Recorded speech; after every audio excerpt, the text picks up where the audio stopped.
down the rivers and highways.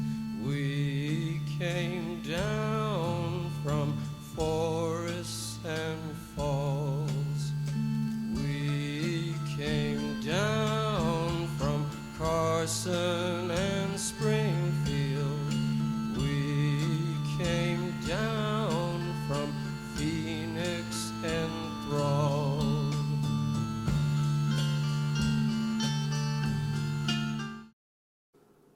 All right, here we go. So I've got before me the ingredients to make a marinara sauce, and to just make it from, well, not quite from scratch, because you buy canned tomatoes, but and tomato paste, but definitely making it on your own without like buying a prepared like uh, Prego or Classico or Ragu or any of those brands. So now I'm trying this as like a small scale experiment. So originally I was, watching this recipe thing on YouTube, and it's a chef I trust, and he's like showing you how to do it, but he was making a fairly large batch of it, and he's saying, "Oh, don't worry about it. You can, if there's some left over, there's tons of things you can do with it. You can. But I'm like, why don't we just try to use this small scale rice cooker. Sorry for the paint stuff here, and see if we can't make a sauce in the rice cooker. So I'm hoping like this little, like just one of these cans of the diced, one of these cans of the tomato paste, and then just using dried spices will do the trick. And so that's what we're gonna find out tonight. So, all right. So here's what it's like when everything's in the little uh, bowl, the rice cooker bowl, before I put it into the rice cooker. I forgot to mention I have sliced mushrooms. That was intended for a different meal, but I didn't want to let them sit too long, so I'm going to try to just do the mushrooms right in the sauce. I don't know how well this will work. I had a half a mind of just, kind of like sauteing them, frying them up before I put them in, but we'll see. In theory, it should work, but we'll see. This whole thing is a total experiment, so we'll see. All right.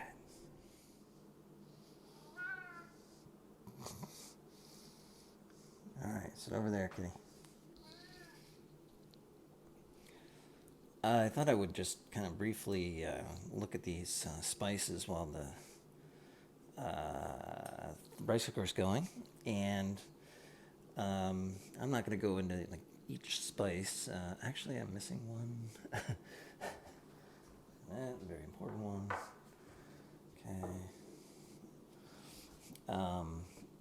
So the recipe I'm using is he said like he used fresh basil and fresh thyme, and so that's again dried spices. I haven't deployed the chili flakes or the Italian seasoning, I guess you'd call it,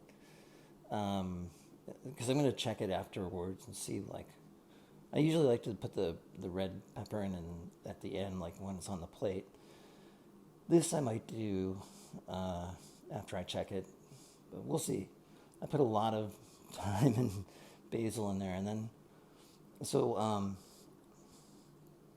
these are all Morton and Bassett spices, and they're out of San Francisco. And I guess it was like this chef who was like just really not happy with like how things were in the 1980s vis-a-vis getting dried spices, and he said, "Well, by golly, I'm gonna go out and make my own company and do this." And these are really good. I mean, very classy. These are glass bottles. Yeah, everything's excellent. So unfortunately, I couldn't find the minced garlic and minced onion, though I'm pretty sure they offer those. It's just that like the spice rack at any given grocery store, I mean, when they have these, they can be kind of scattered amongst other brands and whatnot. So I settled for this for now. This is the Safeway brand, and you can see behind there, like I have the onion and the garlic that I had bought at another store that I decided not to use, and part of that is that I'm thinking more about this whole food waste problem, and especially for cooking like small recipes. It's like you can't use a whole onion, or a whole garlic. If you use a larger recipe, you could use a whole onion, but maybe not even a whole garlic. So I don't know. Just thought, let's try it with the dried spices and just use my little measuring teaspoon thing there. Sorry, tablespoon, and just I kind of improvise the amounts. We'll see how it comes out, but maybe once I get some indication, I'll be able to kind of calibrate and say, okay, less onion or less garlic or this or that. So yeah. And then these are canned tomatoes that are from Italy. And again, this chef on YouTube was like, oh, you got to get the tomatoes from Italy. You got to get the tomatoes from Italy. But this last, like, what I actually just did was I used, like, the Safeway brand, because I'm just trying to see, like, if it'll work, It may not be, like, the very best we can do, but it would be, a pretty good, kind of like a true document of what is possible with common ingredients. So yeah, it's in the rice cooker now. Yeah, probably another 15 minutes. And basically, like, if it's not ready or if I feel like it needs more time, I'm just going to reset the rice cooking cycle again. And just go for 2 cycles. See if that works. So, again, we're kind of in uncharted territory here. Just making it up as we go along. So, hopefully it works out. So, yeah. All right. So here's a couple spices we kind of forgot about. Pretty important, salt and pepper. As I was tasting it, I was like, something's missing or something's not quite, something was kind of wrong and not quite right or something. And so yeah, and so like the cycle is done now, and the mushrooms they probably need another cycle. And I think the whole sauce needs another cycle, and I think that I need to add the salt and pepper during this cycle, especially. So I'll just give you a little glance here. It looks okay, but yeah, we're gonna go another cycle. So all right. So Morton Bassett, of course, they have a website, and you can buy anything off of there. And I found that the chopped garlic, which is their closest version to minced garlic, I mean, it doesn't. I almost think they're like identical. At least, whatever. It doesn't. It really doesn't matter. It's not powder. I think it's for. Yeah, for me, the thing is like, it's just not powder. It's a more like substantive version that you can reconstitute, and it actually like has a little bit of crunchiness in it or something. So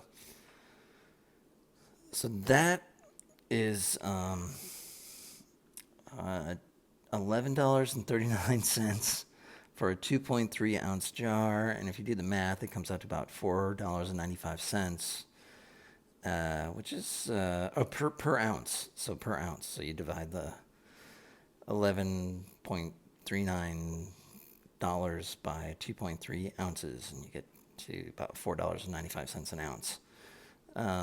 Now I just I just made the Safeway run. I have my receipt here. And my minced garlic, as you can see, it was $3.79. And they actually gave me 3 ounces of garlic. So that worked out to about a little bit like about $1.25, just about 26. I don't remember, but so it's like, wow, these guys, kind of upcharge for their stuff. I haven't like done this comparison about other of their spice varieties, but yeah, I mean, you pay up for them a bit. I mean, like a chopped garlic thing costs $11. Probably gonna last you a while unless you're profligate with it, and so it all. I mean, that part of it is like fine, whatever. But it's kind of it's just very interesting that the two are so far apart. I find that very interesting. So yeah. Oh, just one other thing is like, I am such a snob, or at least not. No, I'm not really a snob. I think the thing is like, I've found such great stuff with this particular brand, and I've over the years I've used it in a lot of different ways, and I've always been very happy with it. So as I was building my spice collection here, let me just go to that for a second here. Okay, sorry about the mess. And there's no lighting, but so anyway, there's the two Safeway brands, but I was building, like, every time I needed a spice, I was able to find one, well, except for the black pepper and the sea salt. Yeah, from Morton Bassett. So I was like hoping to like extend this line, and I'm sure as I look through other recipes and a need comes up, I'll be able to find something. But yeah, it's just kind of a bummer. It's like I'd like to just have the whole thing be Morton and Bassett. I think maybe the only thing is like, this is Morton sea salt, which has nothing to do with Morton and Bassett, and that's really working for me. So, but they have Morton Bassett has like black pepper corns that you can put in a pepper grinder, and I've got one of those at the condo. So someday, but yeah, I mean, like, you might save money on like on a McCormick or a these things, and they may suffice, they may be fine, but you just cannot go wrong with anything that these guys do, the Morton and Bassett folks. And since usually like this stuff is usually used in such small amounts, I mean, they're definitely worth it. So I mean, they're just better. So all right. So for the pasta tonight, I'm going to use some fresh pasta from the Buitoni Corporation or whatever brand, and it'll be angel hair, and I'm going to use about half of this package, which is pretty good for one serving, and the Buitoni, or the fresh pasta, it doesn't need a lot of time to cook, quote unquote. Like dried pasta, you gotta like stick it in boiling water for a long time, or pretty, yeah, pretty long before it gets to like where you need it to be. I mean, this is kind of almost already where you need it to be, but and cooking it, it just doesn't take long for it to really get to where you need to be. Now the directions say like 45 seconds or something, but I've used this stuff before and I know it's like at least over a minute or 2 minutes, almost 2 minutes. It's not what they say. I mean, that's a very like al dente version of it. So what I'm thinking is, and we're experimenting. So actually no, hold on. Era, era, era. Okay, yeah. Avoid that. All right. Well, let me rephrase. I'm gonna use this.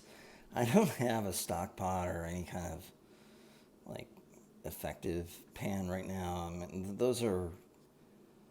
I've got something picked out, and that's kind of coming in due time. But I've been good at making do with what I got, and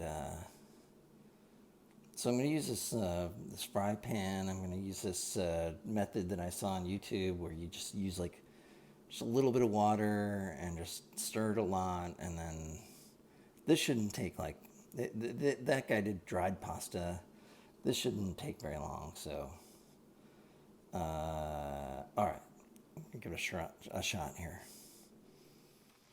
So just a brief one here. I'm doing the pasta. I don't know. I don't know. It's not as easy as it seemed in the YouTube video, of course, but it kind of works. I mean, you kind of just keep adding water to it, and then keeping it on a pretty good go, so the water's kind of hot, and then you just kind of have to roll it around so that mimics the like if all this pasta was submerged in water, it'd be surrounded by water. It'd be absorbing it from all sides, but this is not doing that, so you kind of have to roll it around a lot, or else some of it just stays dry. So, yeah, I mean, it's not going to take long, though. So, all right. Not long to go. No, not long to go. All right. Just have to kind of roll, baby, roll here. Not all night long, thank goodness. It's not going to take long. So, okay, let's do it. All right. So this was right before I mixed the pasta and the sauce. So here we are, plated at our makeshift dining table and desk. um, like this was it. It was just going to be spaghetti and mushroom sauce tonight. No meat to it. I had kind of a little bit of a late lunch, and it was like pretty hearty sandwich with lots of turkey and ham on it. And I'm like, hey, I think I could do this recipe tonight without any meat. Next time, maybe I'll want to do meat, but today I was just like, let's do some meatless pasta. So I got my I got my Italian seasoning and my chili flakes on standby. I really screwed up in one department, though. I did not get Parmesan cheese, and that is bad because I love Parmesan cheese on a pasta like this, and I am just kind of kicking myself. But oh well, I've done it before, and so we'll just next time, So all right. So I've added the chili flakes on top here at the table, and boy, it just provides that little zip at the end, and I just think that's a critical thing. My experience with like adding them to the while you're cooking is that they kind of cook out and they don't really, I don't know, you don't get all that flavor of just adding them at the end or something. I don't know. Anyway, what I wanted to say here was like one little preparation technique I've learned from a particular Italian restaurateur through my days is that like instead of like putting like plain pasta on a plate and just like loading it up with pasta and then dumping like tomato sauce all over it and then whatever, it's like what you really want to do is like you want to use the least amount of tomato sauce as possible, but what you really want to do is like mix it so that like as you can see here, it's like all the, before I even plated this, like the pasta and the sauce are kind of like all one and it's intertwined, and they're not like you're not just getting overwhelmed with sauce, but it's in every bite. And yeah, I think that works really well. I usually, I mean, like I almost always do that technique. In fact, I always do the technique now. Unless I guess maybe I'm really lazy at some point and don't do it. But yeah, I mean, it's instead of like, yeah, just like lay flat, like plain pasta and then dump a bunch of sauce over it. Like get it into a bowl and mix it. Just use the least amount of sauce that you need to kind of achieve this effect. Don't add too much sauce. I put a little garnish of sauce on top here, which is why that's there. But other than that, it's like it's pretty sparsely populated with sauce. But every morsel has some sauce and all the flavor of that sauce. So I think that's the way to go. All right. So we're done. I did get some seconds, and didn't put that on display, but I kept the first serving, pretty well. It was it was pretty hearty, but it was also like okay. It wasn't meant to like overwhelm somebody. It's like, yeah, that's, if you want more, you can get more. And that's what I did. So, oh dear, that's my crock pot bin there. Taking up all the room. I meant to get to that. But okay, we'll get that later. So here's the okay, I ate most of the pasta that I made tonight, and then I still have this pasta that I didn't make, and you can usually actually not usually, if you take this fresh pasta, because I think it's like, here we go. So it says Feb 2022. Use or freeze by Feb 2022. I don't know if that's like February 1st or February 28th, but it's January 25th right now, or maybe 6th now, and so maybe that means like a couple weeks, which is usually about right. So you can put this in a Ziploc bag and put it in the fridge and come back to it. Yeah, that's what I'll do. I'll probably do that. If it's gonna be 2 weeks, I guess I'm okay with that. I'll come back to this. Anyway, I was gonna toss it because I'm like, I don't know when I'm gonna get pasta again. I don't know. It could be tomorrow. It could be a week from now. I don't know. But I'll put this into I've got a storage bag and we can put that into the fridge for a couple weeks, and at least, and then just see if it's still on hand in a couple weeks. I'll toss it.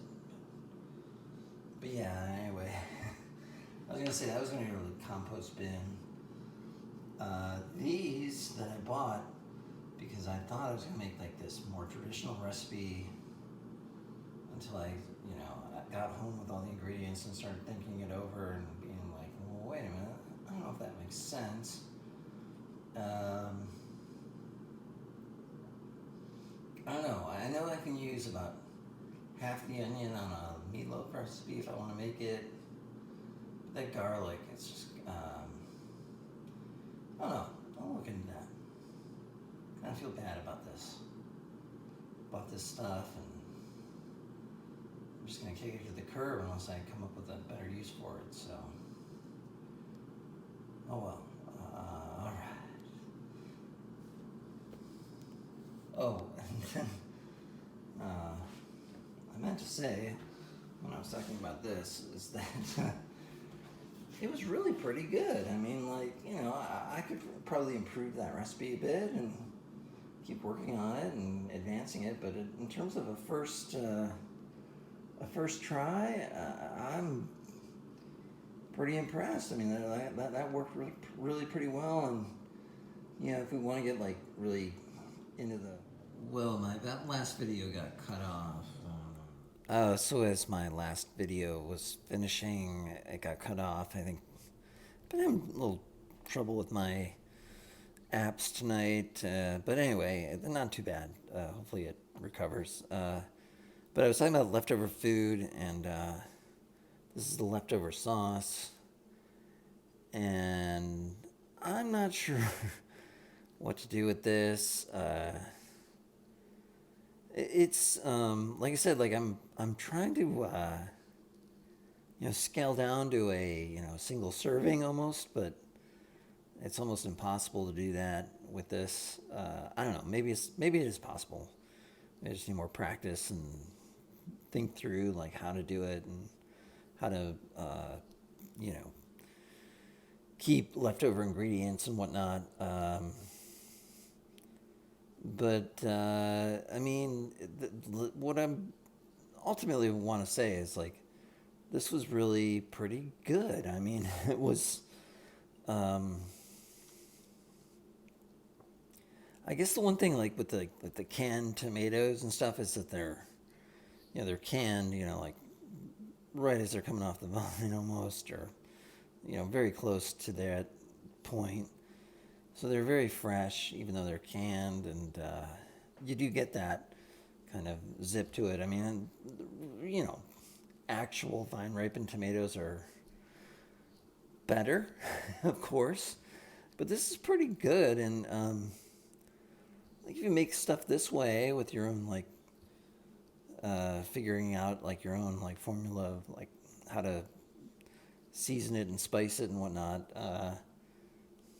You could definitely do better than the like the store bought jars of pre-made sauce, and it's actually seems to be quite a bit less expensive overall. So and if I were like able to kind of save this and extend this on another use, it would be really good. So I'll put that in my sort of things to think about, like can we could we scale down to a reasonable single serving recipe and preserve whatever leftovers there are, like before we even like add them, like say like the diced tomatoes or something. And I mean, you could always just freeze this. I mean, that's fine, but I don't know. I'll be looking into that. So, but overall, this was really good, and I was just totally improvising on how much diced onion to add, how much diced garlic, how much basil and everything. So I was making it up as I went along, and it actually turned out pretty good. So imagine where we can take it from here. All right. Yeah.